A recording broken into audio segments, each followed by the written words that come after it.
You ever had a day start so wild, it'll be a story for the ages? Yeah, that was me standing barefoot in the dew, holding coffee, and wondering if I'd woken up in some HOA themed reality show. See, the first person who ever told me to pack my things and get out of my own home wasn't a judge or a bank or even a distant cousin with opinions. Nope. It was a woman named Trina Sunvisor Clipboard. Two guys in matching polos in a minivan idling, like they were ready to haul me off. She pointed across my pasture like she was directing traffic bold as brass. "Pack up, cowboy, you're not welcome here. We're calling 911. Yeah, that happened. If you're already rolling your eyes, trust me, same here. Back then I thought HOAs were just annoying, like raccoons make some noise, tip over your garbage, but mostly manageable if you keep your lids tight. Then I bought this farmhouse. Little did I know the real wildlife was human, and it came with a legend and a neighborly myth that had become my biggest headache. The property was perfect in that old, stubborn way, a barn leaning like it's tired of standing a pecan tree throwing more shade than my aunt at Thanksgiving, and a pond clear enough to see your troubles in. I put every penny I had into it, signed the kind of mortgage that makes you breathe out slow, and figured the universe finally threw me a bone. The legend folks said the previous owner, Mr. Dalton Suspenders, pipe tobacco, old school manners, let the nearby subdivision use the pond for fishing and a charity picnic once a year. No paperwork, just a handshake. I asked him, "Ever put that in writing?" He just grinned. "No, sir. You sell, it's done." So I figured fine neighborly ends when the deed changes hands. The title company said the same, no easements, no back doors, not even a path on the map. But you know how legends work. People hear a story long enough, they start believing it's law. So there I am, first Saturday after moving in, coffee in hand, hearing the splash of oars and laughter on my pond before 8 a.m. The fog's barely lifted, and these folks' kayaks, folding table, even a bounce house vendor, are already set up like they own the place. I head down still in my pajamas. Trina waves all sunshine. "You must be the renter. You want to join our summer social?" I nearly spit my coffee. "Nope, I'm the owner, and I didn't sign off on this." She looks at me like I just grew horns. "Oh, honey, that's not how it works. The board voted, it's community property now. My blood pressure nearly doubled." "Yeah, that's not what the deed says." Her smile got tight, and the bounce house guy looked like he'd rather be anywhere else. They argued, I stood my ground, and eventually I called the sheriff. The deputy showed up cool as you please, listened to both sides, and finally said, "Ma'am, unless you got paperwork, it's his land." Trina folded her arms like a toddler denied dessert. They left grumbling, leaving tire tracks and enough trash to fill a bag. That was round one. I mailed a certified letter to the HOA clear as daylight permissions revoked, trespass will be prosecuted. I posted new signs, bought a trail cam, and tried to settle back into country life. But peace didn't last. A week later, there's a laminated notice zip-tied to my fence: emergency HOA meeting, legal action possible, unreasonable new owner. I called Mr. Dalton. He told me I warned them permission ends when I sell. Didn't give them nothing in writing. I found his handwritten note in the binder. He left revocable verbal, only no easements. I scanned it, felt like buckling a seatbelt before a crash. Next thing I know, I catch teenagers fishing on my dock, and one tells me, "Board says you're just being difficult. They already called 911 on you for harassing moms. Now I'm the bad guy." I call the sheriff again. Trina's crew tries the same drama. He's threatening us, he's armed. But I'm standing there in shorts, holding nothing but a tape measure and a water bottle. The deputy's patience wears thin. False reports a crime, folks. Some neighbors look away embarrassed. One woman whispers, "I told them this was messy." Me, I just felt tired, not mad they wanted water, but furious someone taught them entitlement trumps facts. It kept escalating. A maintenance guy, Cole, slips me a heads up. HOA took money out the landscaping budget to buy fish for your pond last year.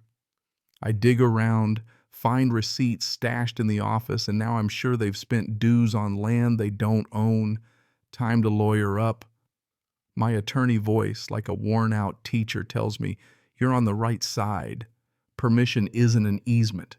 Keep your cameras running signs posted. Don't talk to Trina alone. If they damage anything, call the sheriff." Next weekend, I wake to the sound of a chain being cut. Minivans creeping down my driveway, a guy in a gray polo setting up a sign that says Lakeside Lake members and guests only. I start filming. "You just cut my chain," I tell him. He shrugs.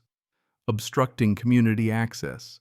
Deputy comes, takes one look at the bolt cutter's paint matching the HOA's little golf cart, and starts writing tickets. Trina rolls in all drama. "Officer, he's threatening us with tools. Deputy's done with the act." "Ma'am, this is criminal mischief and trespass." "Any more calls, it's going on your record." They scatter, no more mutters, just this brittle, silent tension that sticks to your skin. Monday, my lawyer files for a restraining order. No more trespassing, no more pond invasions, no more direct contact. Judge signs it, the deputy serves it, and for a second I think it's over. I go back to my routines, try to fix the barn daydream about a porch swing and dragonflies. Then drama climbs back over the fence, literally. A teenager, Trina's nephew, slips, sprains his ankle trying to fish after dark. Trina's at my gate at sunrise shouting about liability. Then there's a demand to vacate letter under my door with official HOA letterhead saying I have to leave my home for interfering with community amenities and failure to pay dues. I'm so stunned I laugh until I realize how easily someone could be bullied by this kind of thing. That makes me mad in a new cold way. I send it to my attorney. He's done being polite.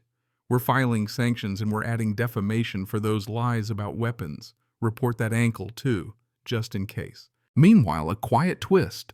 Lenore, the HOA's vice president, emails me an apology. She says she didn't sign off on the letter, advises Trina to retract it, and hints that not everyone's on board with the chaos. Later, someone slides a thick envelope under my gate receipts marked beautification cash spent on fish and aquatic plants for a pond that's legally mine. Proof in black and white. So I go public post a flyer on the courthouse board, invite Lakeside folks to a meeting under the old oak. 30 show up, way more than I expected. I show them my deed, the legal map, Dalton's affidavit, photos of their boards, bolt cutters, the move-out letter. I tell them straight, you've been lied to. This pond isn't community property. I'm not your enemy. I just want you to vote for honesty, boundaries, and respect. Someone asks, would you let us fish if things were fair? I say, if your board apologizes and respects the line, I'll host a charity fishing day once a year. But I won't be bullied. Word spreads fast. The board calls an emergency meeting. This time they leave the doors open. Homeowners demand answers. Coal. The maintenance guy asks, who told me to stock a pond we don't own? Silence. Then in a swirl of frustration, people demand a vote of no confidence. Trina finally cracks. She resigns red-faced. Lenore becomes interim president, and in a few swift moves, the board apologizes, acknowledges the pond's not theirs, agrees to pay for my gate, and promises transparency going forward. No cheers, just relief. Lenore finds me outside, apologizes for real hands in her pockets, looking wrung out. You did something tonight, I tell her. That matters. And for the first time, the pond feels quiet again, like maybe I can just sit and watch the fireflies with my dogs. I almost let myself imagine hosting a picnic next year, but then I remember all the drama, the chain, the false 911 calls. Forgiveness is a gift, but it's not a contract you earn by bullying your neighbor. Of course, life's never that tidy. Turns out the HOA's got more skeletons in the closet. Fake drainage parks, 911 audio of Trina telling someone to lie about a weapon, even Ty spray painting community lake on my dock and getting caught by his aunt. But right now, what matters is this. You fight for what's yours, for what's right. And maybe, just maybe, your story can help someone else stand their ground. So what would you have done? Was I right to hold my line, or should I have just let the neighbors fish? Drop your thoughts below. Let's hear where you stand on HOA's boundaries and what makes a community fair.